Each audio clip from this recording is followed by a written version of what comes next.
All right, well, hello everyone, and welcome to this webinar sponsored by ASPA's section on democracy and social justice, dismantling inequities and injustice in and through nonprofits, which is part 4 of DSJ's series on dismantling white supremacy. This session is being recorded and will be posted on our YouTube channel and shared later. My name is Sean and I serve as chair of the section, and I'll be remaining off camera for the duration of this event, which just makes editing the video easier. But before we get started, we'd like to let you know about a webinar that's being held next week on August 12th from 1 to 2:30 p.m. Eastern Time. And in this, Dr. Susan Gooden will moderate a discussion on the dual pandemics of COVID-19 and racism. And what we're going to be discussing are the causes and effects of inequities in the dual pandemics, why public administrators must respond, and also promising strategies to foster equity.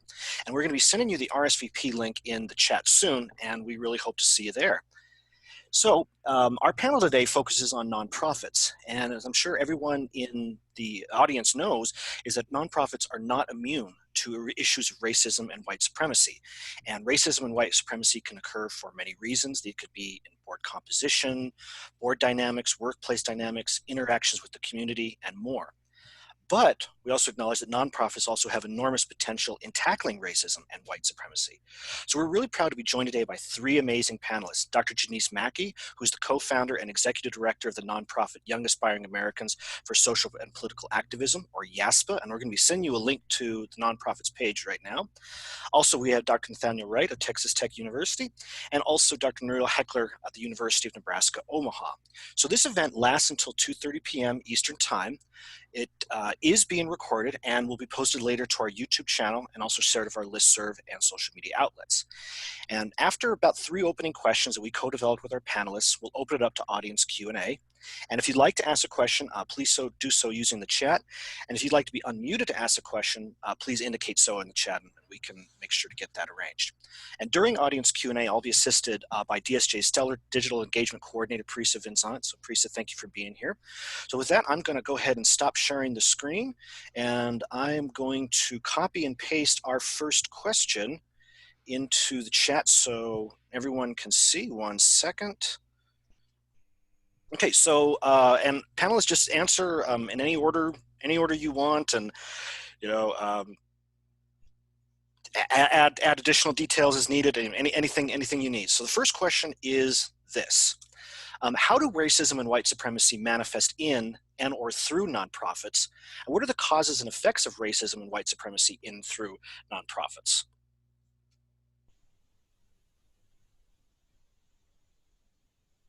So, Dr. Wright, would you like to go first? Sure. So I think it's really important, right, to really kind of define what we mean by white supremacy first before I kind of get into my answer.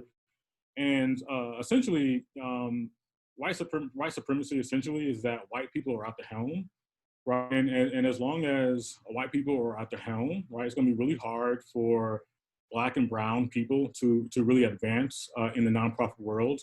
Right, and there's a lot that I'll talk more about later in some of the other questions, but I do want to make the point that white folk are power hoarders, right? And so I think one of the issues in terms of why it's so prevalent in the nonprofit world is that we've had white individuals leading nonprofit organizations since the beginning of time, right? And so they've created this culture, right? And as I always say, it's not our responsibility to do their job for them, but I do think that power hoarding is one example of why we haven't seen more Black and brown people in executive level positions, and also on boards of directors. And from a historical standpoint, these organizations have been set up that way. So we also have to recognize systemic and endemic racism. And so from a systemic standpoint, right, these organizations are contributing to that because they're not allowing people of color, right, to advance. And also keeping in mind that nonprofit organizations have been addressing things like incarceration, right? Providing food to the homeless, right? Issues that are prevalent, right, in Black and brown communities, right? And so until we can recognize, until nonprofits can recognize how they contribute, right, to the exacerbation of those issues, we're not going to make any progress, right? And that really is going to have to happen at the executive level. So boards of directors, right? It's not enough just to put a diversity statement on your website.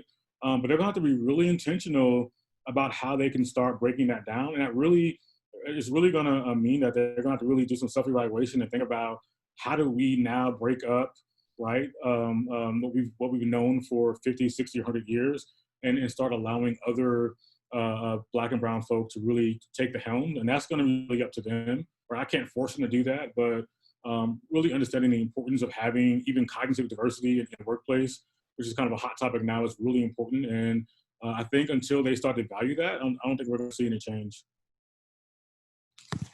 Thank you. Dr. Mackey, go ahead. Right on, Dr. Nuri. Good morning or good afternoon, everyone. Really good to see you all. Thank you so much for kicking us off, Dr. Wright. So just to add on to that, the ways in which it persists, right, white supremacy and racism.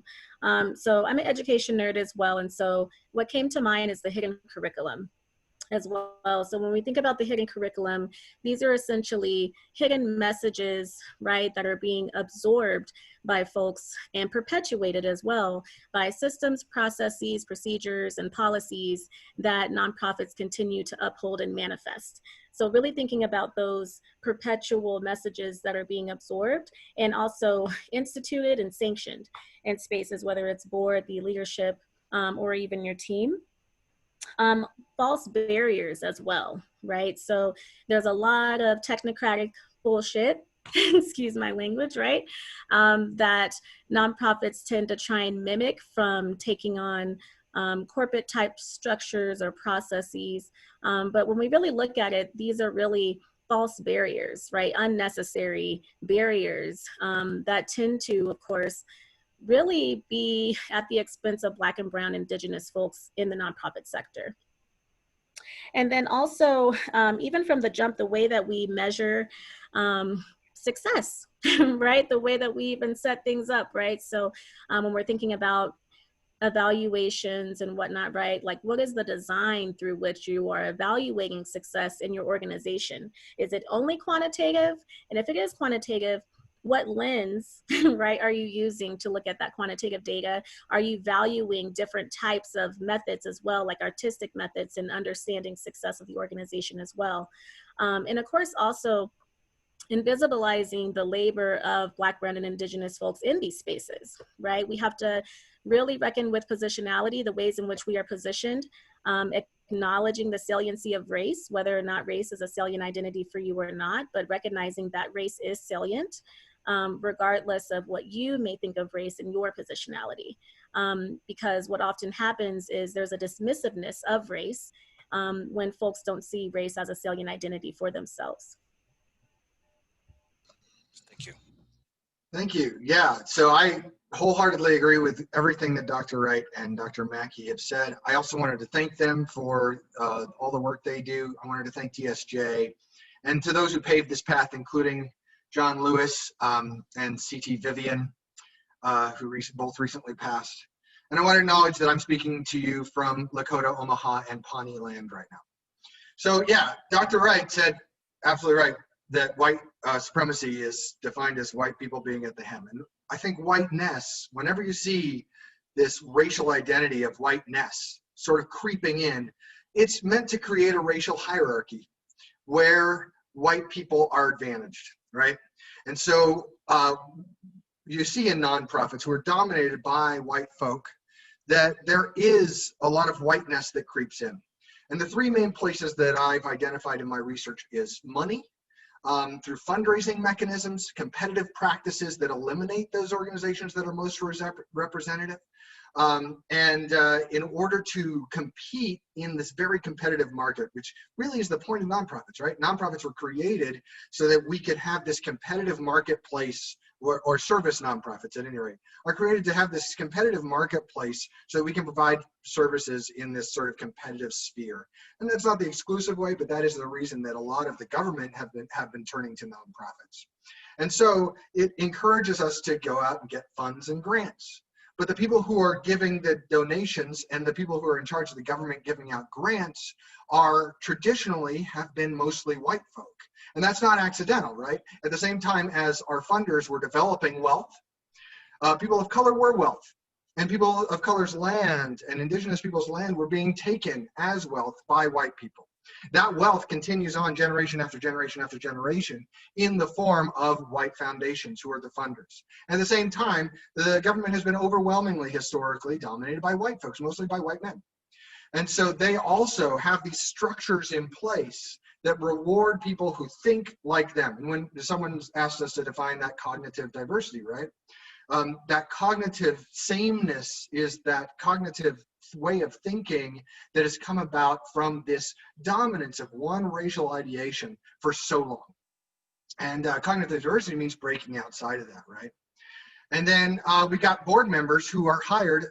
One recent study said that a lot of executive directors are looking for board members to help them get grants and get funds. So who are we going to do? We're going to find the people who are friends with the people who have wealth. And that means overwhelmingly those who haven't been de-wealthed by history. And that too often means white folks. So that's just in the money part. And then we've got laws. We've got a lot of policies that are benefiting white people and organizations. The Tax Act of 1969 adds that professionalism that Dr. Mackey was talking about. It requires people to understand the books in this sort of technocratic expertise way that creates this drive for professionalism.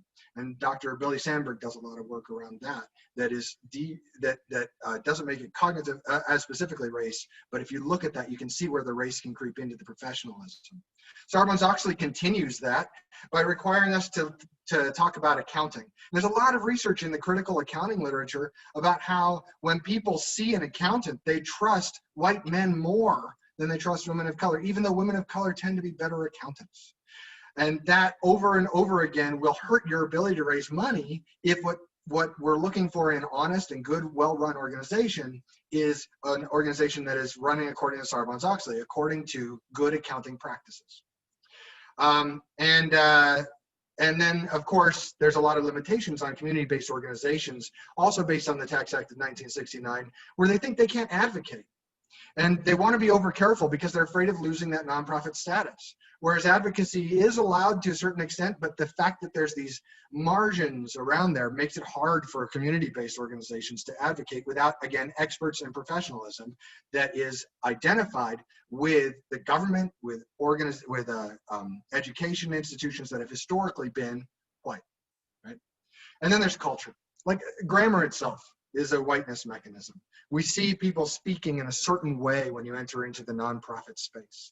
And that way does not include oftentimes people who are from communities that have been de-wealthed and been systematically segregated in educational practices, right?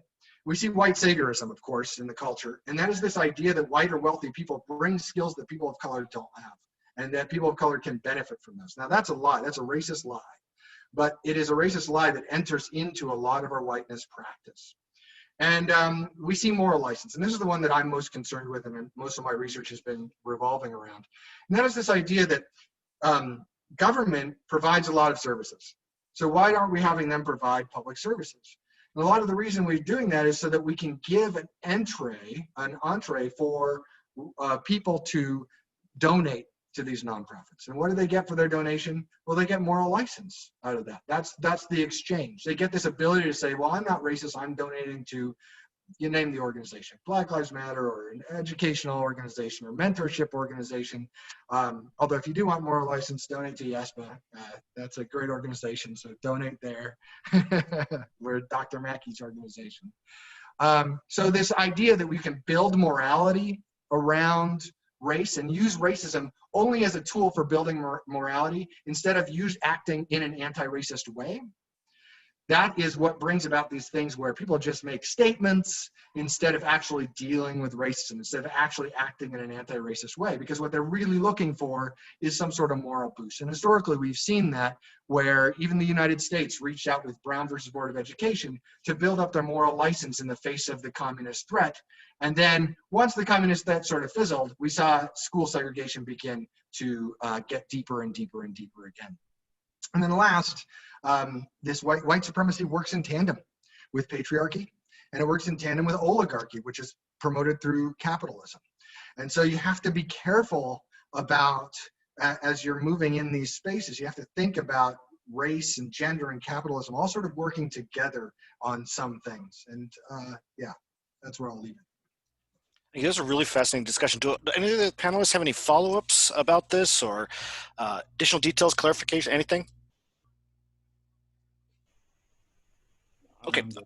All right. Well, let's. We know that several people just joined us. So what we're doing right now, we're going through the three questions we co-developed with our panelists. So we just asked the first one, and we're going to ask the second one right now, and then we'll open it up the floor to audience Q&A after the third question, and you can type your question or comment in the chat. If you'd like to be unmuted to ask the question, just please indicate so in the chat, and we can make that happen. So here is the second question, which really builds on these first two. Why is it essential to dismantle racism and white supremacy in and through nonprofits? So that's a great question, and so I want to kind of tie it back to performance. So my answer is really going to focus on more so the nonprofit context, and I think it's really important for us to understand, right, that nonprofits have worked tirelessly to address a lot of these issues related to systemic racism that are ramifications of colonization and slavery, and segregation, redlining, mass incarceration, and other manifestations of white supremacy, right? And so we know that nonprofits are at the forefront, and that's one reason why they should be really attentive, right, to dismantling white supremacy, right? Because they're one of the very few institutions in our country, right, and across the world that are actually charged with addressing these systemic issues, right? And also, I study performance and accountability, right? And so, you know, a high-performing nonprofit, right, cannot disregard the impact of white supremacy culture that exists within the institution.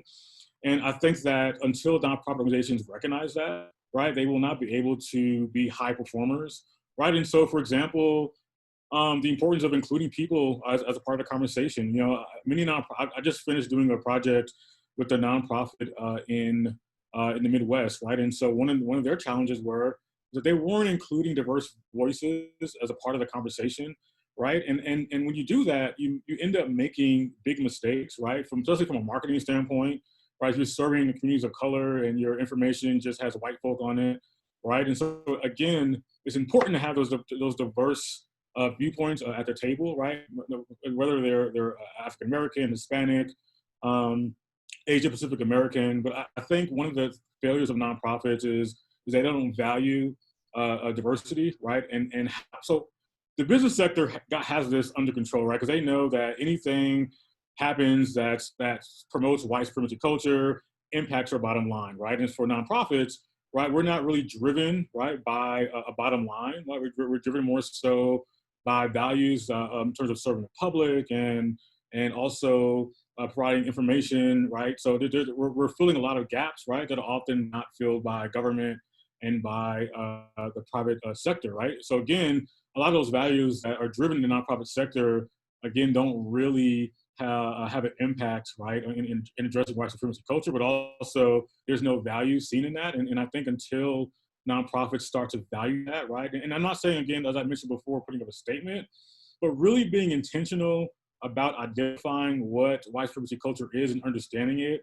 And I know we'll get to solutions later on, but really thinking about, okay, how do we think about anti-racist, but how do we incorporate anti-racist behavior within the organization, right? So that's something else I think that nonprofits need to really do. But again, if nonprofits are going to provide these services, right, that range from homelessness to addressing mass incarceration, then it's going to be vital, right, that they are a part of this conversation and they're doing their part. And also, too, just like government provides, government, when we do contracting out for nonprofits, there's nothing in there, with the exception of maybe having a diverse team. Local government and government at every level, they don't put any mechanisms in place, right, to ensure, right, that these organizations are addressing this, right? And so that may be a potential solution. But I have other ones that we'll talk about later. But again, I think the reason why this is so important for nonprofits, right, is because they are providing services to marginalized communities throughout the country. And it's important that they understand how their behavior as an institution as individuals may impact how they provide their services.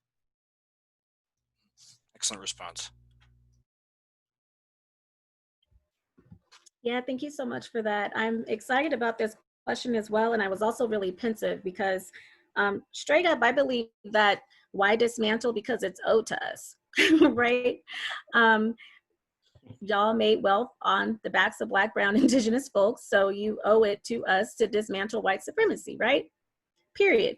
But I'll continue, right? So furthermore, what I was also grappling with this question was the fact that nonprofits are a segment, right, within the broader public administration context, right? So when we're thinking about dismantling of white supremacy, right, we have to think about this across varying levels of governance, whether it's nonprofit governance, whether it's city governance, right? We work a lot in education, so school board governance, right? So thinking about this eclectic of areas of governance, right? And the fact that this can't just be on the nonprofit sector, right? Because that's what happens with grants, right?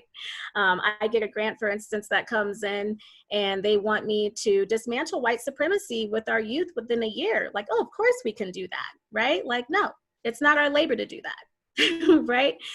So we also make sure that our team, as well as youth that we partner with, know that we did not create white supremacy, and so it is not our mission to dismantle white supremacy. And folks need to sit with that, right? Because for our organization, it's not grounded and centered in fighting white supremacy. It's really centered on the wellness of Black, Brown, and Indigenous folks, right? And folks need to be okay with that. So again, really sitting with these positionality conversations in the nonprofit sector as well, and honoring that that's our ethos and that's okay, right? So that's super important. Why as well? Racial battle fatigue. So very early on, I'm a founder of my nonprofit organization, and I was tirelessly running from meeting to meeting to meeting, trying to prove myself, trying to perform, if you will, in front of community, in front of funders, right, for the sake of being valued in the ecosystem. And for what, right? I was upset with my kids all the time. I wasn't a good partner either to my spouse. And so I had to think about reciprocity, which I'll talk about in the next question.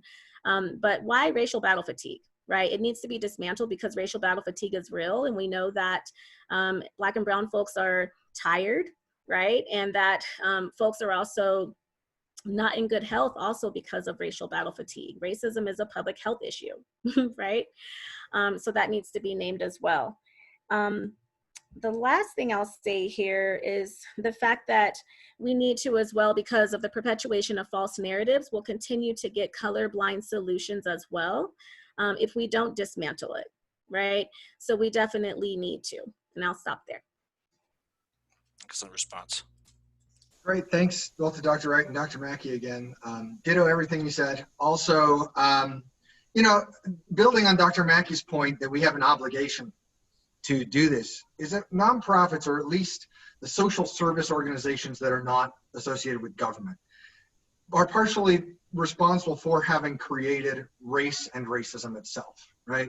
If you go way, way back, we see that government needed an excuse, a justification for, and this is in, I mean, we're talking about Portugal in the 1500s. Government needed a justification for racism. They needed a justification for slavery. They needed a justification to take over the Americas. And they turned to the third sector to do that. They turned to missionary work, right? And they turned to the church. And so really they're turning to social service organizations. And that continues to this day, that sort of way in which the governance has combined with business and government. And we focus a lot on government. Today we're focusing on police, right?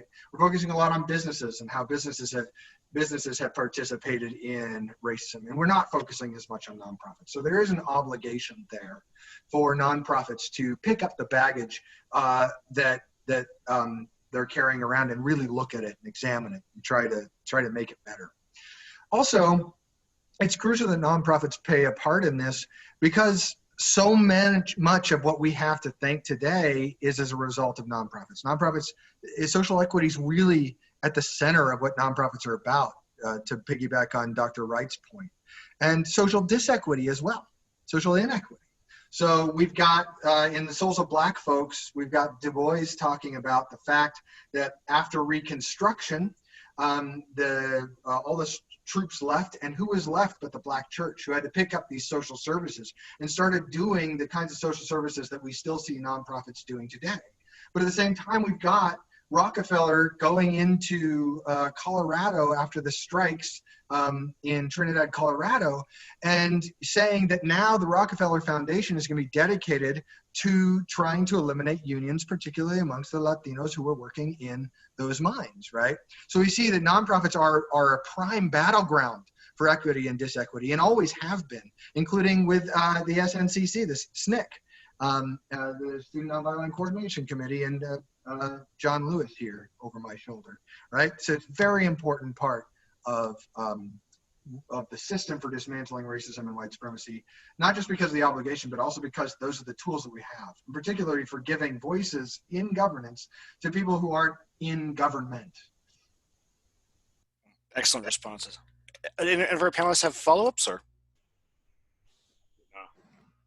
Okay, all right, so we did have a few other people join. We're just going to ask our last establishing question right now before we open it up to audience Q&A. We already had a few in the chat, a few I've received over private message as well. So here is our third question before we open it up to the floor. So what are some actionable strategies nonprofits and perhaps others can undertake to dismantle racism and white supremacy in and or through nonprofits?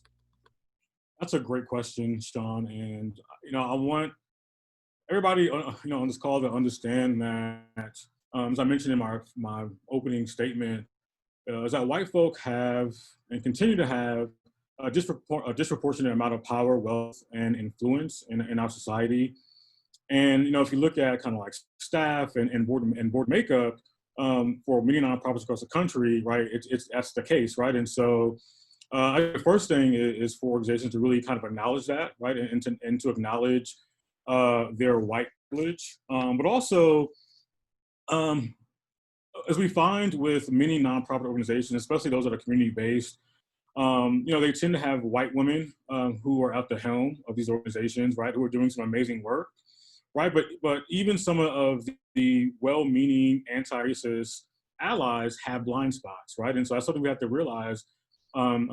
More so for white folk who are doing this work, is that you have blind spots, and that may lead to some grave miscalculations, right, on matters concerning the well-being of people of color, right. But however, as we continue to see, the nonprofit industry as a collective, continues to hire and promote anti-racist allies who for the most part are white, right, and so. And we have to really think about how do we stop from gainfully employing progressives and fulfilling their careers, but also leaving out people of color, like Black and brown people.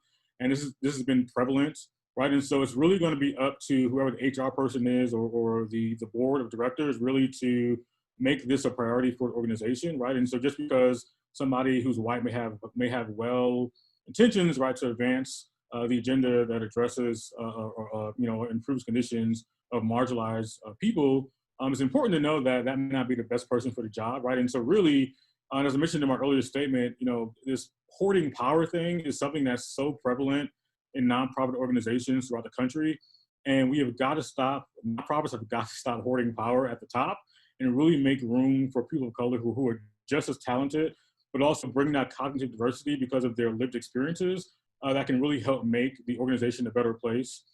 Another thing I want to mention too is nonprofits tend to overuse negative statistics, right? And so we talk about 20% are living below poverty who are African American. I already know I grew up in poverty, right? I already know my disadvantages. I don't need you telling me that every single day, right? And so we have to really think about how do we then change the narrative where it's not always negative, right? So we're saying, well, we're helping this poor mom, who has 10 kids. She's a single mom. She's on welfare. And this is the narrative that nonprofits make videos about this. Marketing material has this stuff in it. And the first step to me is we need to kind of step back and say, okay, this may not be the best way we represent people of color that we're serving, right? So that's something I wish nonprofits would start doing right away, right? And really think about how they can serve better and really stop using this deficit-based narrative to explain the conditions of poor people. Another thing is something I want to talk about too, and my wife always reminds me that Black women have it the hardest in the workplace. And you don't see a lot of Black women leading these nonprofit organizations. Black women and Black men are a lot of times painted as angry, right? And so my wife has been painted. My wife is in development and she raises money for nonprofits throughout Texas. And she's been painted as an angry Black woman. And really it's because white people are scared of open conflict, right? And understanding that because of my lived experiences, because of how I grew up, I may be more expressive, right, in terms of how I convey a message, but but how I express myself should be valued in the workplace, right? And a lot of times, Black and brown people are afraid of having these conversations, whether it be around marketing or how to better serve marginalized communities, because they're afraid of how they're going to be perceived, right? And so, fear of open conflict is something I think that my white brothers and sisters will have to get over. And we always are told as Black folk in the workplace to make sure you be polite, you say yes ma'am, yes sir, right? But that same respect is not afforded to us, right? And so again, power hoarding, breaking down, or promoting rather open conflict, I think is something else that we need to think about too. And also, really focusing on, again, how we tell the stories, right? And so I remember my wife serves on the board for the YWCA here, and they put this video out really talking about kind of the plight of poor women in West Texas. And all they did was focus on these African-American women, right, who had definitely been living in poverty for like the past 10 years, right? And thinking that would like move like the tears of people in the room. But all it does, it just really kind of like advances that oppression kind of mentality and that we're unequal, right? And so I really want to challenge everybody on this call and those who work with nonprofits or consult with nonprofits to really think about how you portray Black and brown folk, right? One, we're not all living under the train in a cardboard box. Granted, we are victims, right, of systemic oppression, right? Not by our own hands, right, but because of 401 years of oppression leading because of slavery and other things, Jim Crow, right? And so we didn't create this system, you all did. And I'm just tired of always being portrayed as being downtrodden, right? Because it's really not my fault, right? And so really changing that narrative, I think is gonna be really important for nonprofit organizations, but also nonprofits need to be intentional about filling key positions within their organization with people of color. Like, it just shouldn't be just checking off a box. I finally got a Black person, we're winning. No, it needs to be intentional, and you need to understand that that Black person brings as much value as that white person in that senior executive position or serving on that board. So that's enough. That's all I have to say. Excellent response.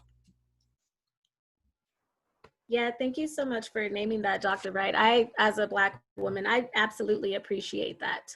I always am talking with our team and our youth, and particularly folks in the ecosystem, including funders, and saying, we're not going to perform for you, right? We don't have to perform for you, right? And so even pushing on this notion of what civic engagement is and how it's defined when we're thinking about grant outcomes and we're thinking about how we even write grants. I really struggle with this. I write most of our grants, right? And so I learned this the hard way, in that I was very much writing grants in a sense of it's about growth, right? Instead of depth. And I had to learn the hard way that growth over depth is definitely not the route to go, right? And I was forsaking my soul in the process in doing that. And I had to realize that civic engagement is also centering our wellness and our health, right? And civic engagement is also not simply about it being a performance for the consumption of others as well. And I'm also happy, Dr. Wright, that you brought that into the space as well, because what that makes me think about in the nonprofit sector, when we're thinking about constituencies that we focus on, for us, it's youth. How are you centering the agency, right, of those constituencies that you claim to be serving, right? So we were having this conversation as a team last week. We were talking about being a youth serving organization versus being a youth engaging organization, right? So Dr. Heckler was talking about this earlier, right? The saviorism that nonprofits can get caught up in, right? So we're not here to save students because they don't need to be saved, right? They're not high risk, right? They're not downtrodden. That's not what we do. We center their cultural capital. We partner with them. We engage with them, keywords, right? Key phrases. So we're not doing things for them. So the ways in which, for instance, we center agency is also through compensation. So we have high school and college interns who are compensated financially for their time because they're the experts of their own experience. So also, again, back to whose experience is deemed as worthy, right, to be illustrated. I do panels, right? But also our youth are on panels. Our youth are holding space in conferences on their own without Dr. Mackey, right? That's extremely important because it's important that they know that their agency can be centered and that their wisdom is sufficient and worthy enough, quote unquote, in order to be in these spaces. Shout out to Chelsea. I see Chelsea, who's an educator of ours. Thank you, Chelsea. Also thinking about leadership differently, right? So nonprofits also can get very caught up in individualism when we think about leadership. So what I really tried to do is make more of a cooperative, collective type of leadership model rather than there being one person at the top, so to speak, right? So how can we really rethink what leadership looks like, feels like, sounds like, and think of it through a collective lens? And I would even go so far in to say through the lens of indigeneity as well. Acknowledging as well, for many of us who are Black and Brown and Indigenous folks of color doing this work, that we can't separate our souls from this work, right? So oftentimes this work is soul work for us. So we don't just go home after, you know, an exhausted day and just act like nothing happened that day, right? I'm talking to my husband about it. I'm talking to my kids about it. They're sleeping and breathing this as well. In my one-on-ones that I recently had with our team, I asked a couple of questions intentionally. The first was, what are your personal goals? The second, what are your professional goals? And I'm excited to share, in a sense, right, that those were intertwined. I think because of our ethos as an organization, folks really like working at YASPA because it very much is embedded in who they are and what they embody as a human being, right? So we need to also stop expecting folks to separate their souls from this work, in acknowledging that taxation oftentimes that happens because our souls are intertwined with this work as well. Race is about you. So I'm also kind of over folks who want to pick our brains at YASPA, right? Questions, for instance, in the ecosystem, like what can we do to partner with you or diversify, right? That's a consultation, right? And so I make sure that our team knows that as well. We, again, don't owe anyone our knowledge, our brilliance, unless they want to pay for it, right? That's extremely important, especially when we're thinking about in YASPA working with youth and young professionals, right? Whose wisdom oftentimes gets highlighted because folks are excited that they're in the space, right? But this ingredient of reciprocity is extremely important, right? So stop simply trying to extract from Black and Brown folks and Black and Brown community-led organizations as a checkbox. This happens a lot in policy work and coalition spaces where folks want to use our organization as a checkbox, right? In order to claim that they engaged Black and Brown youth, right? Not having it, not legit, right? So we also have a right to refusal, right? So Tuck and Yang, for those of you all are familiar with Tuck and Yang and this notion of refusal in the academy, right? Well, same thing in the nonprofit sector, right? We also have a right to refuse your partnership, right? If we don't feel like you as a white-led organization are doing your work, your race-engaged work, and deconstructing and dismantling whiteness within the system that you are in your nonprofit, right? We have a right to refuse that partnership, again, right? Because it's not owed to you, right? There has to be a reciprocal relationship and reciprocity with race-engaged reflexive work. The last thing I really want to say is positionality matters, who you hire matters, right? So what I also see is tokenization happen quite a bit as well. So I've had lots of friends who are Black and Brown folks, and they'll get hired, right, in a predominantly white organization. Now, mind you, I'm an executive director, right? So what happens is they send their friends to me, and I'm like, I want to meet with your CEO because I'm a CEO, right? And so even thinking about what was mentioned earlier around hierarchies, right?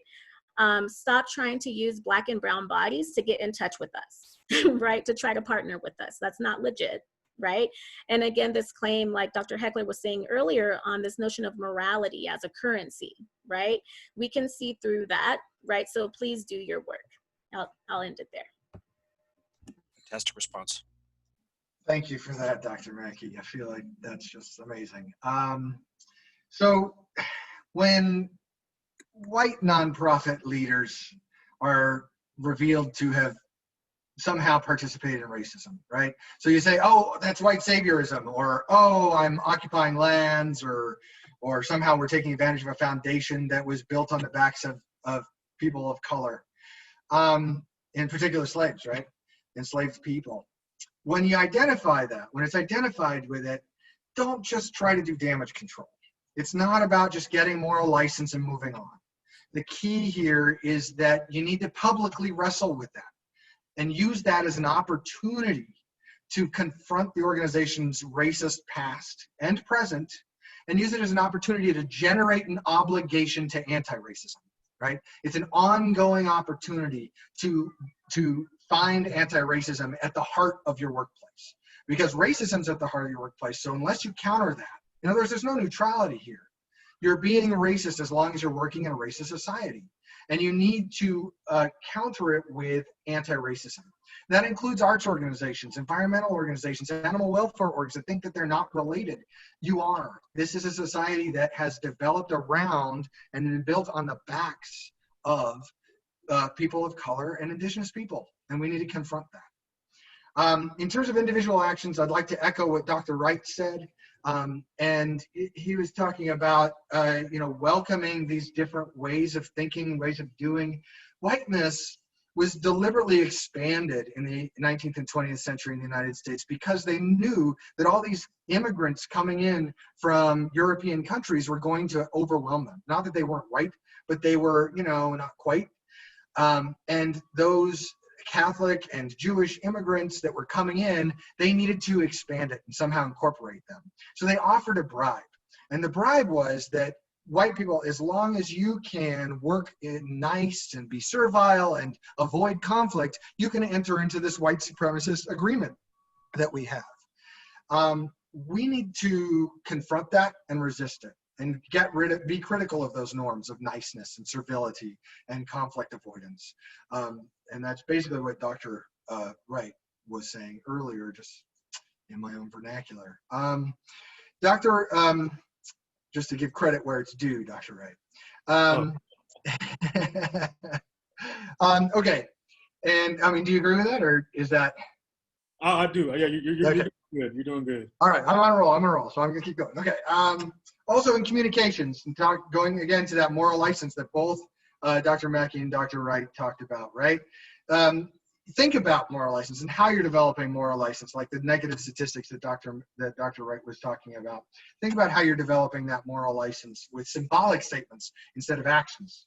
Actions are what deserve moral license. When you actually do anti-racism, you deserve to be seen as an anti-racist, not when you speak like an anti-racist.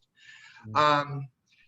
When you're looking at your mission, a lot of missions have whiteness assumptions built into them, including colorblindness, including white saviorism, where you're trying to say, well, do things in ways that if you can just train communities that have disproportionately large numbers of people of color, you can train them to act and think and work and whatever, be more like white folk, then they're going to be improved. That's historically been not true. It's historically been proven to be a lie.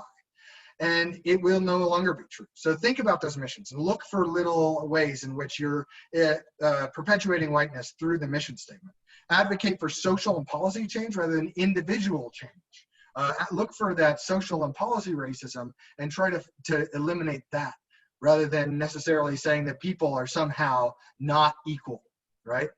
And in my findings, I find that if you remind white workers of anti-racist mission statements, it decreases their expression of racist beliefs. So constantly remind them of anti-racism in the workplace. Keep them on mission, especially white nonprofit employees.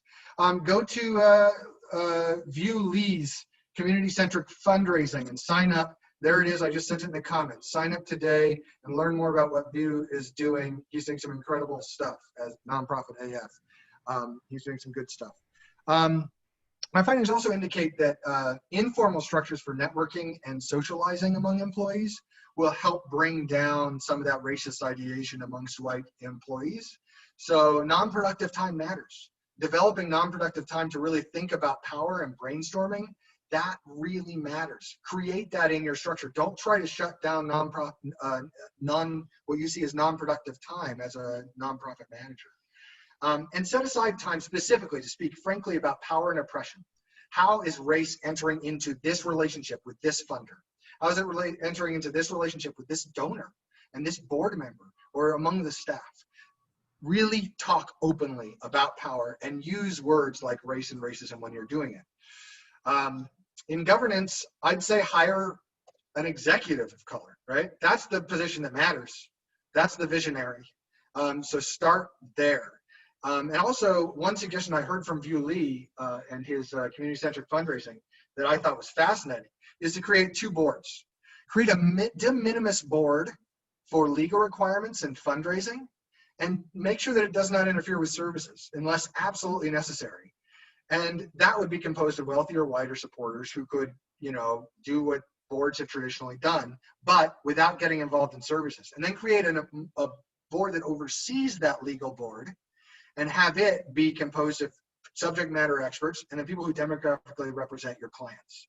So there's just some ideas that I've seen around how nonprofits can start to deal and start to actually enact some of these anti-racist actions. These are fantastic responses. Do any of our panelists have any follow-ups or anything they'd like to add?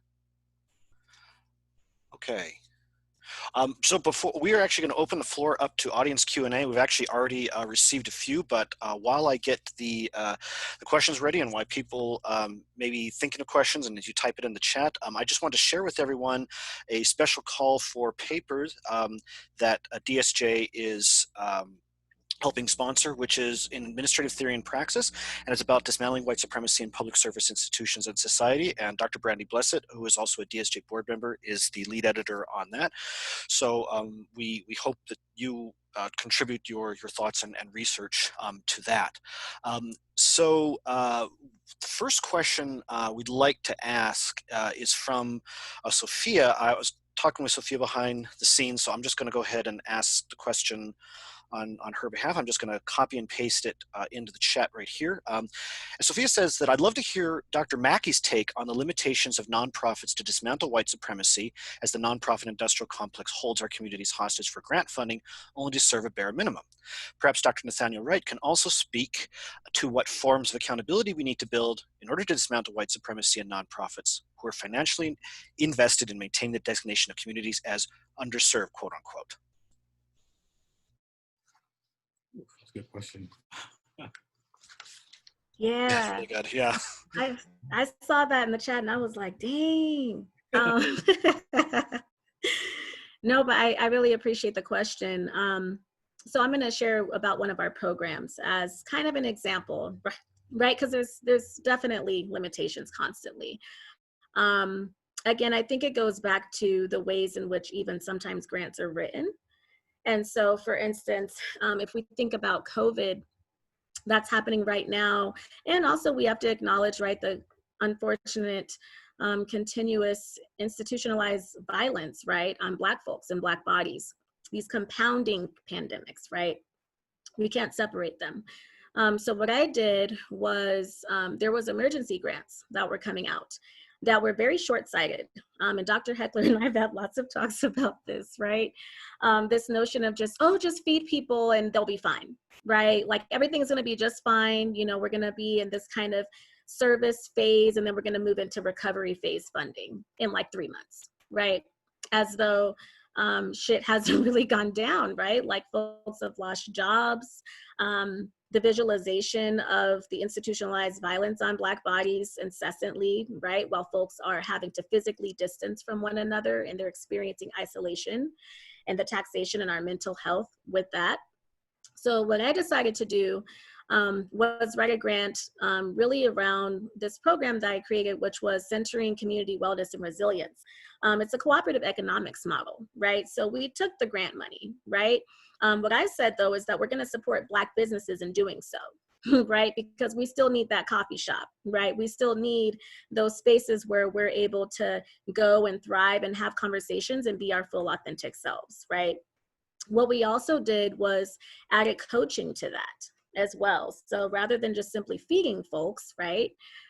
Yes, we're feeding folks because they need food, but folks also need their souls fed too, right? So we also have a coaching component of that program as well, where folks can opt into that if they would like to, where they can have one-on-one coaching time. And it, again, love what Dr. Wright said too, it doesn't always have to be from a deficit, right? It doesn't have to be because someone lost their job. It could be, I want to create a nonprofit myself, right? It could be, I'm dreaming up something while I'm physically distancing, right? So we've gotten an array of responses from folks who signed up for that program, from folks who, yes, are experiencing hardships, right, because of compounding pandemics, but also folks who are dreaming in this time as well, and honoring that as well, and honoring that as a component of folks' mental health. So I just say that to say that there's always limitations, right? But again, how can we, even just from the start, from the even grant writing process, push on funders to think about what they're actually funding, right? And internally really shift the ways in which that funding is manifested in our communities, and centering again the agency of the constituents of which we are targeted to work with. Fantastic. Dr. Wright? Yes, and so, okay. So I've been having conversations with a lot of boards throughout Texas, nonprofits, in terms of how they can measure their progress, but also kind of what they should be doing. And usually the first statement that I always make when I talk to nonprofit EDs and also to their board presidents and other board members is that it's not my job as a Black person, and it's not the job of the individuals who work with you who are Black and brown to solve these problems on your behalf, right? Because we didn't create this system. Right, and so kind of going in, letting them know that, you know, don't put all the pressure on Black and brown folks to fix something or come up with solutions, right? And so it's important, you know, that those who identify themselves as allies to the cause really take a step back to think about what meaningful, you know, outputs, more so outcomes, can be used to kind of measure their progress and hold them accountable.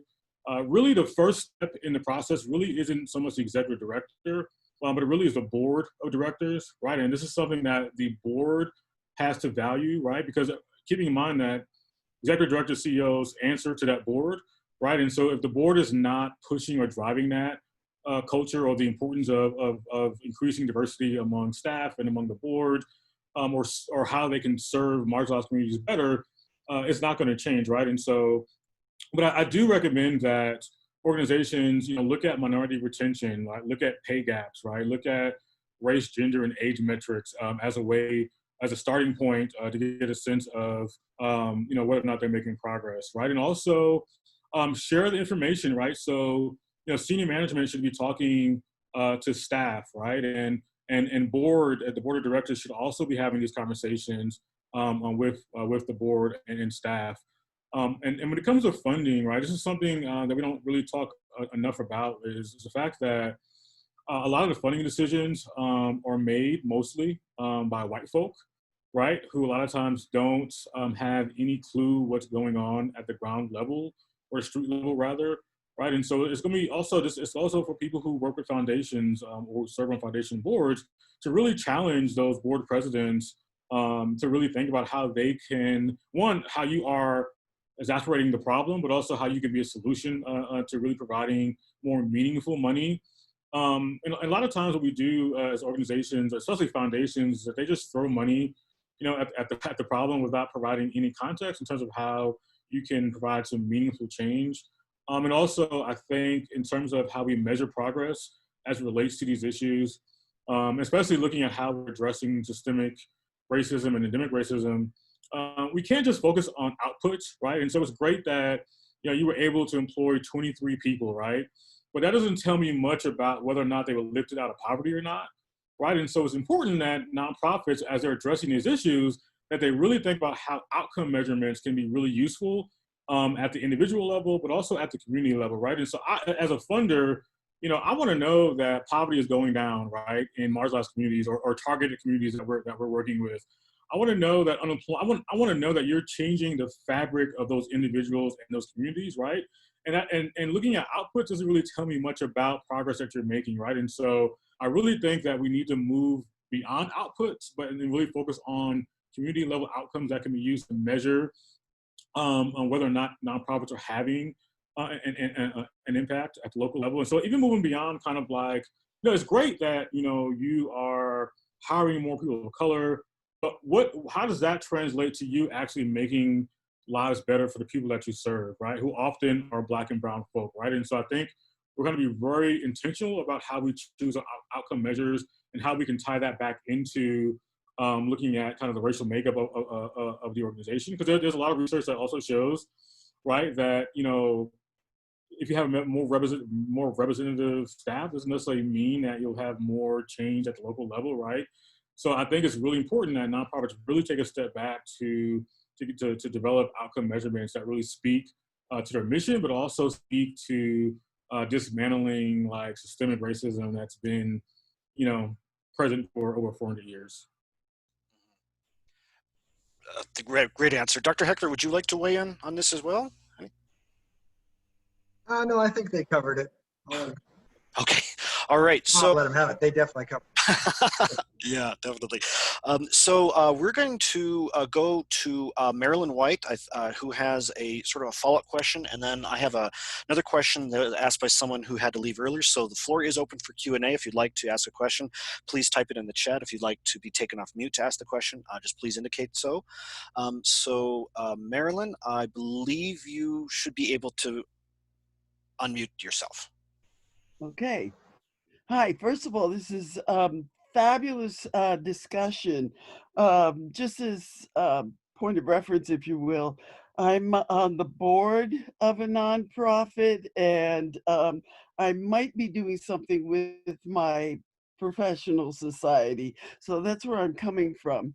And in some respects, the question that I have is specifically for Dr. Heckler, but in some respects also Dr. Wright just addressed it. Dr. Heckler, if I fully understood your comment earlier, you mentioned perhaps having two boards, one for fundraisers and one maybe to do the basic kind of work. But my concern really has to do with, if we're talking about trying to get rid of hierarchies and dismantle racism, in many respects, what you propose seems to reinforce that you've got a board made up of folks who've got access to funds, who might in fact be really wealthy folks, but that seems to continue. Okay, these are the folks who got the money, and here's this other board who's doing all the work. I wonder if you might clarify that, or maybe explain to us how that is not continuing the hierarchy. Yeah, thanks. Yeah, absolutely. Thank you. You're right. Almost everything we do, we're entering into this hierarchy where especially people with money have more power. So the idea behind that View was proposing was that the services board be superior to the minimal legalistic board that does the fundraising, right? And then that services board would actually identify, recruit, and manage the second board, the legal board. So yeah, it would be a hierarchy, but what it would be doing is trying to create a board that is predominantly people who are demographically represent the clients, who then are in control of this, of the organization. And then all those problems all the legal problems that happened when Sarbanes-Oxley was passed and when the Tax Act of 1969 were passed, creating this need for people who have technocratic expertise that's unrelated to services in any way. It's not demographic, it's not expertise on how to provide efficient services or get the outcomes that Dr. Wright was mentioning or that Dr. Mackey's actually creating in their fields. Those people are no longer, there's just not room for them in a lot of boards now. But we still need that legal board because the Tax Act of 1969 is still in place. So ideally, we should restructure the way we do nonprofits, right?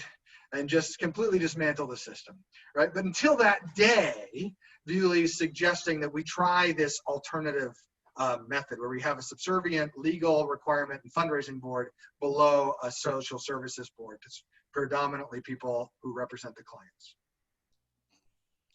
Dr. Wright, Dr. Mackey, would you like to add anything to that? So I take a different approach, and so I believe in kicking down the door. And so I don't know if you all have read the book, the Spook Who Sat by the Door, but it really talks about how the CIA agent really learned, right? He was sent in to really learn the tactics and really train people to be freedom fighters, but also kind of, he also said and really learned kind of like how the elite worked, right? And so I currently serve as board president now for Ballet Lubbock, right? Which is really, I mean, there are only 8% of African Americans living in Lubbock, Texas, right? And here's this multi-million-dollar organization, and they had their first ever African American male serving, right? And so I think, and I would challenge too, like my Black and brown folk, is not to be afraid to navigate these white spaces, right? And so I took time to really learn where the money was at. And how to navigate that, right? And so what I've done with that is I've used those connections then to now raise money for Black and brown children who want to go to college, right? And so I would say living in West Texas has definitely been eye-opening for me because I grew up in New York City. I've always been in predominantly Black communities, and this is my first time outside of going to school in Kansas where I really had to learn how to navigate whiteness, right? And I would challenge my Black and brown colleagues not to be afraid to do that. Because a lot of times, I mean, I don't have the playbook, right, in terms of how money works, right? But money, in terms of fundraising, right, I mean, it's going to be a lot of just breaking down doors, barriers, kicking down a door to really get a sense of where the money is at, right? And so it's not easy with me just serving on a board, but I'm also going to have to really, you know, my wife always jokes, you know, I feel like we're always putting on a show, right? And I'm tired of that. But at the same time, I realize that there are some deficiencies in my community that I need to solve. And that may not be an attractive tactic to a lot of my other friends who are doing this work, you know, who are African American, who are Latinx. At the same time, I've had to be really intentional about building relationships with people that don't look like me in order to get results, right, for the communities that I'm so passionate about in terms of serving. And so I think it's important, and this really should be an eye-opener for white people who are on the call to get a sense of what it's like for Black folk, right? When we go out to raise money, you know, I think about like my wife just put braids in her hair, so she's afraid of going out and asking for money with braids in her hair, right?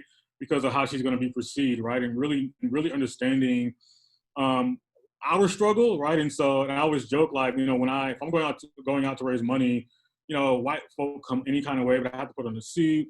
I got to really code switch, right? So there's a lot more work that I'm doing on my part, right, to get that same money, right, for Black and brown communities where it's not the case, right, for you. And so I think understanding that, I think is really important. So really recognizing your privilege as a white person, right? But what I'm doing too as a Black person to ensure that I can get that same money, right, for causes that are important to my communities, right? And so again, I think it really goes back for, I mean, really, and again, as I mentioned before, and it's a system that I didn't create, right? But I'm forced to navigate it, right? And I don't have the rule book, right? And we've not been allowed to even see the cliff notes, right, in terms of how this works. But I think it's really up to white folk to do a lot of the heavy lifting in terms of breaking down those barriers, right? Because I can't do it, right? But you can. And so I think if anything you could take from today's call is when you go back to your nonprofits and you're going back to, you know, the MPA programs, right? And you're training students to go out to work in public service to really think about how you as faculty and even as consultants can really help shape their viewpoints, right? And help them understand how they're contributing to advancing kind of oppression for Black and brown folk. Excellent. Dr. Mackey, would you like to add to that? Yeah, this had me really pensive as well, because I was thinking about our current board composition. So, and the folks who even like do our books, right? So our finance director is a Black woman, right? Our entire board is Black. And we've gotten pushback on that, right? Like, oh, you need to diversify your board, but Black folks aren't a monolith either, right? So why do I need to diversify our board, right? There's all sorts of identities on our board, even though race specifically for our board is Black, right? Ethnicity may be different, sexual orientation, gender, right? Class. There's all sorts of differing identities on our board. But it seems as though because our board is Black, somehow we need to diversify, right? So I just want to put that out there for folks to also be pensive about and what that means, right? As a Black woman leading an organization with a Black board and a finance director who's a Black woman and very skilled, right? Has her MBA and has many, many nonprofit clients in our ecosystem, and does well, gets us through audits and financial reviews and all sorts of things, right? So I also just want to like push on again, like what knowledge is valued and where knowledge is. And for us to just grapple with that. So I really appreciate this conversation because it's something I'm still grappling with.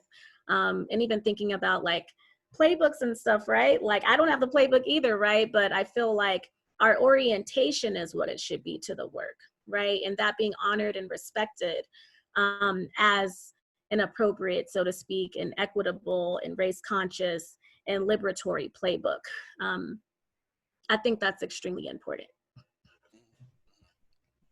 Any follow-ups on that? So thank you, Marilyn. That was a really great question and comment. We had a question from someone who had to leave earlier, and it actually really goes very nicely with everything that all three panelists have mentioned. So let me just get the question that was asked into the chat here. 1 second. It's about education. Education always comes up in these webinars. So it says, question was, what needs to change in MPA programs, for instance, but imagine it could be any other type of program, especially in terms of teaching strategies. What is taught? Whose works are read, in particular to better teach the lessons the panelists have been talking about?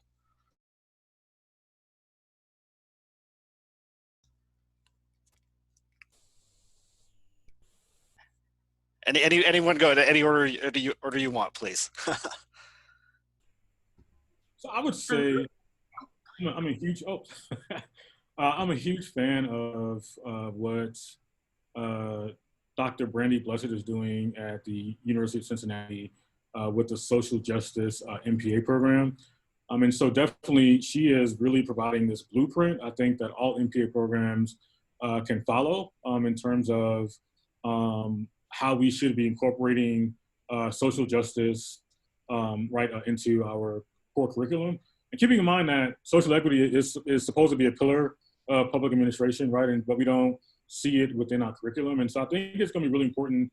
I think, and granted that it's also a responsibility of faculty to be attentive to this, but I really think NASPA, right, the organization that accredits our programs, is really going to have to push initiatives to hold MPA programs accountable. I mean, I can sit here and say that everybody on here who's academic, who's teaching in MPA programs should be doing this. But then my next question would be, well, how do we hold you all accountable? And I think that needs to come from our accrediting body. I think they need to be the drivers, right, of how this works. But also keep in mind that we do have a really good blueprint at the University of Cincinnati with Dr. Blessed in terms of what she's been doing. And so I don't think this is going to change until NASPA really values holding MPA programs accountable and ensuring that social justice is not just limited to one course, but it's actually representative of every course that we teach, right? So as I was talking about the impact of negative stats, right? It's important that we talk about that in our quantitative and qualitative class, right? So, and that's something, program evaluation is something that's required for most MPA students to take, right? And so even in a stats course, right, there needs to be a social justice component, right, and really looking at, again, as I mentioned, the impact of negative statistics and how we actually report those stats to government officials and to nonprofit leaders, right? And so again, I think we all have personal responsibility, but I also think it's important for our accrediting body to really hold every institution with an accredited MPA program accountable with some guidelines in terms of how we're advancing on people of color in hiring, and also how we're also incorporating issues related to social justice and dismantling white supremacy, right, in our MPA core curriculum. Fantastic. Dr. Mackey, Dr. Heckler? Oh, sorry. Yeah, thank you so much for that, Dr. Wright. I'm super excited that you named the Governance Association. That's extremely important. I did my dissertation just recently on how Black undergraduate students are navigating political science, or what I call the political science paradigm. And we can liken this to public administration spaces as well, right? So again, whose knowledge is valued, right?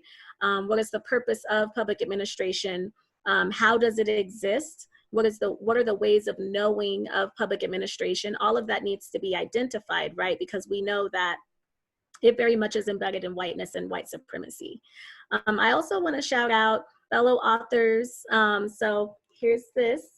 I'm not sure if folks have seen this, the Public Affairs Practicum. So shout out to Dr. Heckler, Dr. Stark, Dr. McCandless. Really, really good stuff in there, right? So we talk about false empathy, also really needing to navigate the stages of white racial identity development in these spaces as well. So stop teaching race as the other, if you will. Stop having it simply as a section, maybe like for a week in your curriculum. How about actually making the entire semester or term about race, right? But not race as other, right? But also about white supremacy and the ways in which it's perpetuated in public administration spaces as well. So those are just a few tidbits. Thank you. Yeah, so I think one thing that I am seeing a lot more is people who are saying, well, we're not going to have a diversity class in our MPA. Instead, we're going to fold it into all of the different classes. And that seems to be happening all across the field. And that's absolutely social justice, race, diversity should all be folded into every class. But it is also an expertise. And there are certain professors who can teach it in a way that other people just will never get, right? And so if you don't have those people doing what they do, if you don't have someone on your staff who can really teach about difference and social justice and all that, then the MPA program is just going to fail those students, I feel like. And that's because the normative center of a lot of these nonprofit programs has been about making sure that nonprofits are efficient, making sure that they are sustainable, right? And by sustainable, we mean that they can survive through the nonprofit life cycle and get to that stage where they can be providing regular services.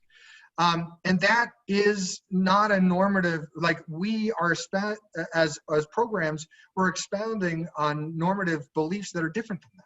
We're thinking about racial justice. We're thinking about gender justice. We're thinking about social justice, but we are not letting that enter into the curriculum. We're still using textbooks that are about how to manage nonprofits instead of about how to think about what nonprofits' place is appropriately in a society. I think we should really start thinking about using Du Bois and Jane Addams in our classes. These are some of the founders of our field. They're some of the first people really talking from the perspective of people running nonprofits. Du Bois ran the NAACP, and of course Jane Addams was in Hull House running a settlement house. These people know how to run social service organizations that are non-governmental, and they're writing about it. We need to really start using them as some of our founding principles and think about that way. So I guess everything else has already been said by my excellent two other panelists. Nice. Any other thoughts? I would like to just draw attention to Dr. Jacqueline Piatek's saved resource. Jamie Levine Daniel started a resource on diversity and nonprofit management, a living resource to utilize and add to. So you can check out that link right there. So thank you for sharing that. Another person had to leave early, but asked me to ask this question. Let me just get it into the chat right here. Here we go. This person said, I attended a previous DSJ webinar on white supremacy where we talked about allyship, and one of the panelists noted that we need co-conspirators, not just allies. What do you think being a co-conspirator in terms of dismantling racism and white supremacy and being anti-racist in nonprofits, I guess, looks like, or would be like, or consist of?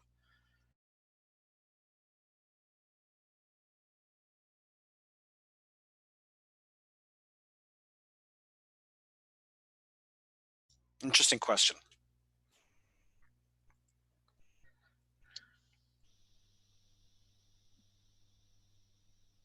All right, I'm gonna start with, actually, Janiece, if you wanna, I want to give space for you here. Yeah, thanks, Dr. Heckler. I've been grappling with this on all sorts of personal levels lately, so this question has me feeling some type of way. It gets me really thinking again about positionality, right? And I use this term village work a lot, right? So my village work, right, is with Black and Brown folks, right? And if you actually check out our false empathy piece as well, that Dr. Heckler and Dr. Stark and I had put together as well, it really kind of gets at this tension too. So the first thing I'll say is that white folks don't get to go around putting on that label for themselves, right? Like that has to be earned, right? So Black, Brown, Indigenous, folks of color, we should be the ones in essence saying, okay, you get that, right? Like you've earned that. But again, it shouldn't even be about a label, right? This should be about soul work for you, right? This should just be about what you embody, in my opinion. I've been in a lot of meetings lately where folks have, again, of course, as Dr. Wright had said earlier, try to claim that I'm angry. And so I said, well, quite frankly, if you're not angry, then that's a problem too, because we should all be angry, right? So I'll just put the mirror right back on you, right? Rather than you trying to put me in an angry Black woman box. So even notions of that is a problem. Also, I think that what that looks like is not having to be in the spotlight. Write the check and maybe go away, right? Like real talk. Don't feel like you have to be in the spotlight as someone who even wrote the check as well. Honor our time. That's super important as well. So again, like back to this notion of folks thinking that they can just simply have a cup of coffee with me and they'll cover the coffee and a muffin and then we're good to go. Not doing it anymore, right? Like that's not allyship. So let's just name that that's not allyship, right? That's not being a co-conspirator. An example of this within our own organization is we have had a young white woman who is in high school who is an intern. We've also had white college interns as well. But again, their positionality, they know that. They're white in the space and they know not to take up space in problematic ways, right? So ways in which folks can do that is by doing research, even for instance. So we have an intern who's doing research this summer, right? In order to support our policy brief on concurrent enrollment, right? So that's a great way to be a conspirator, right? A great way to be an ally is by using your talents, right?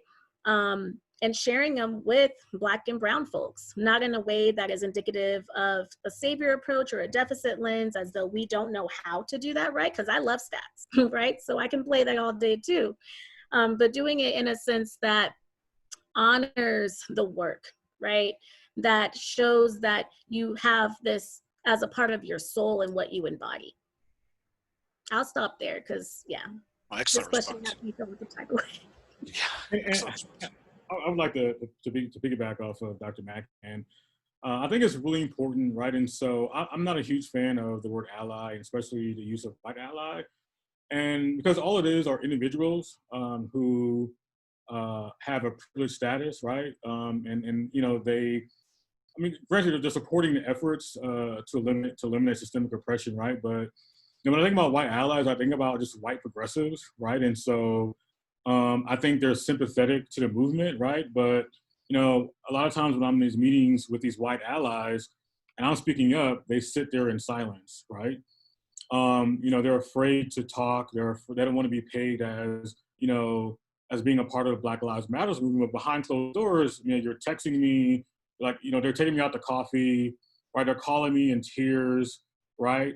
And they're saying, we want to be an ally, but like, what does that really mean, right? And so, again, I think about what I need from those so-called white allies, and I need you speaking up when I'm bringing these issues up, whether it be in faculty meetings or in board meetings, right? And so I need you being a co-conspirator with me in addressing these issues, right? So that means that I need your brain power, your energy. I need you to help me navigate your context and this structure, right? That we have often in place in our institutions, right? This white supremacy culture, right? And so it's more than you, because when I think about white ally, it really is just, white liberals who are just being sympathetic and saying that they care, right? It's more than just caring. I need you, and it's more than just marching beside me peacefully, but I need you helping me navigate these spaces. I need you speaking up, right? And I think that a lot of times white allies are not speaking up, right?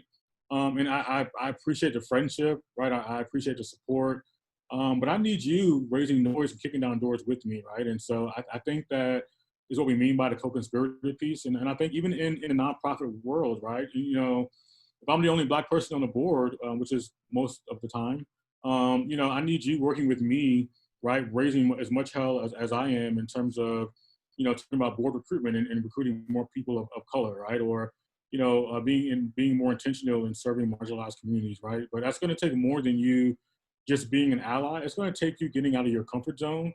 And the issue of white allies is that they don't want to get out their comfort zone, right? So I need you just like it's when I walk into a room and I'm uncomfortable because I'm the only Black person, right? I need you speaking up just like that, because I know what it feels like. And but a lot of times I think that there's a fear, going back to that fear of conflict, right?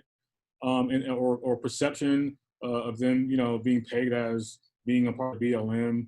But no, I just think that I wish we would eradicate the word white ally out of this movement, because it really doesn't mean much to me and to a lot of people who do this work. So. Excellent. Yeah, thank you for that. This is a tough one, and I think the first thing is to remember that there's a difference between feeling good and feeling whole. And a lot of people come into this looking to find a way to say, oh, racism, that hurts, that makes me feel bad, and I want to feel good. And that's not how you can enter this. You need to enter this thinking that you want to feel whole. And that means that sometimes you're not going to feel good. A lot of times you're not going to feel good because you're going to make mistakes, and it's going to be messy.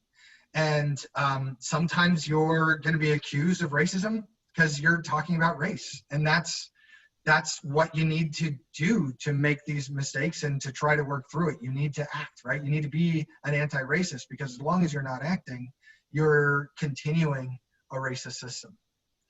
And one way that I've found to try to do that in my own life is to piggyback on positionality by trying to situate myself positionally in as near a position as I can to people who I want to support.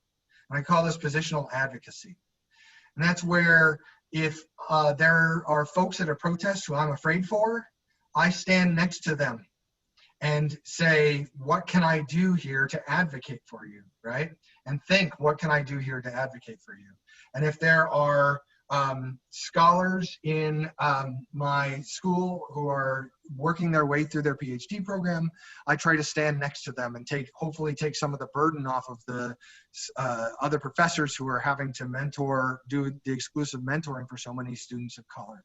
And just positioning yourself so that you are in a place so that advocating for yourself to the greatest extent possible, advocating for yourself is also advocating for the people who you want to advocate for. And then think about it as advocacy, right? And again, advocacy often is awful. It doesn't necessarily feel good, but it does make you feel whole. It makes you feel more complete as a human being. James Baldwin said that we make ourselves monstrous with racism. And it's true. By making others appear in our minds as monsters, we make ourselves into monsters. And stepping back from that monstrosity, that makes it worth it, even though it hurts. it hurts a lot, and it should if you're doing it right. But it'll also make you feel more whole. So I guess that's really, yeah. Fantastic, fantastic. Any other follow-ups?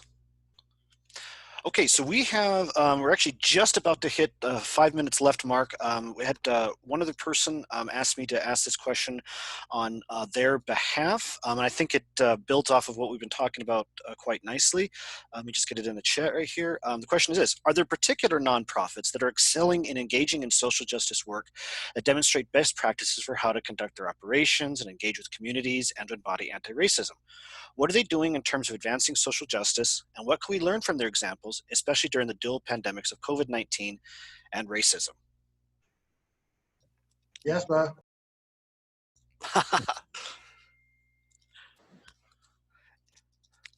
And I'm actually going to reshare the YASPA link to Dr. Mackey's nonprofit that she founded and is the executive director of.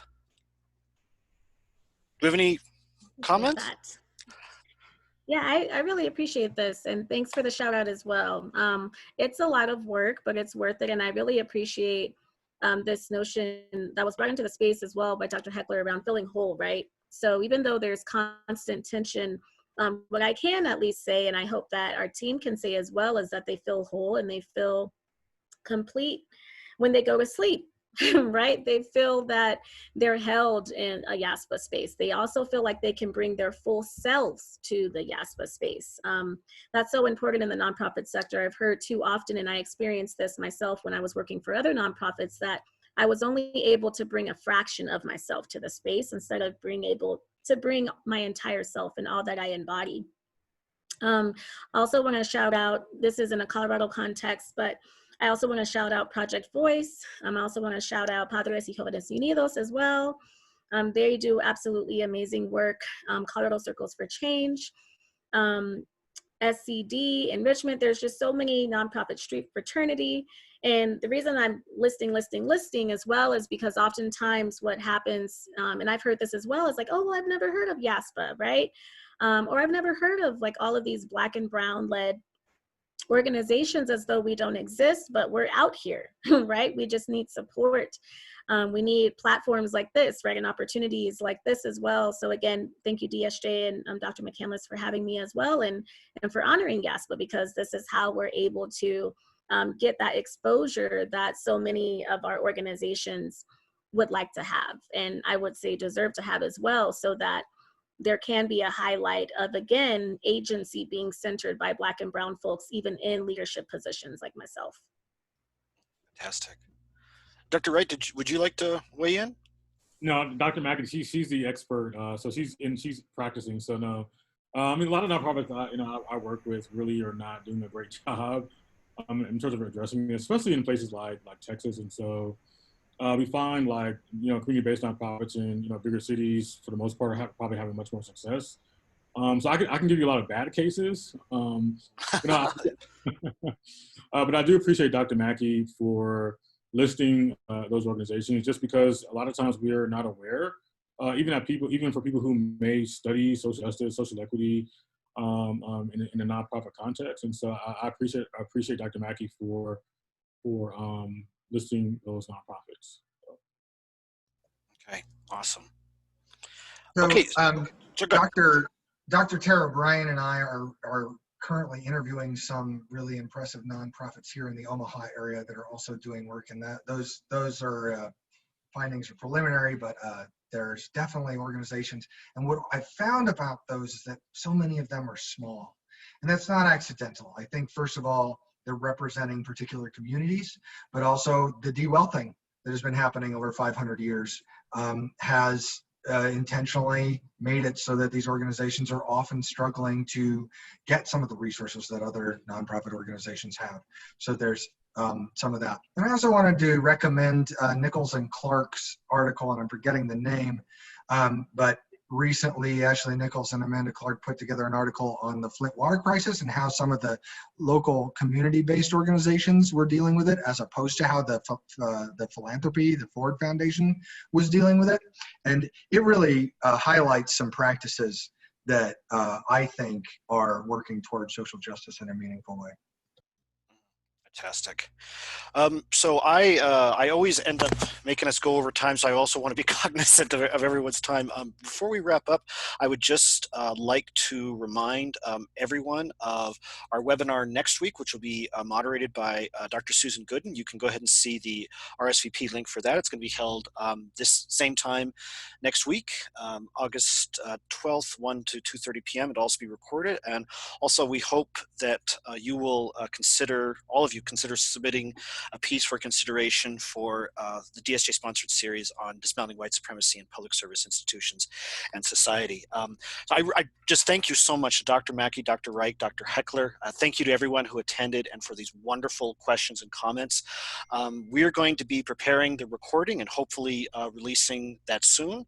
And as we end all of our webinars, I think it's just important to remember that it's our duty to foster equitable and just services to all. It's all of our duty to, but especially white folks, to dismantle racism and white supremacy and patriarchy of public service institutions, and to understand, counter, dismantle injustices at all levels, and to build new systems that lead to justice for all.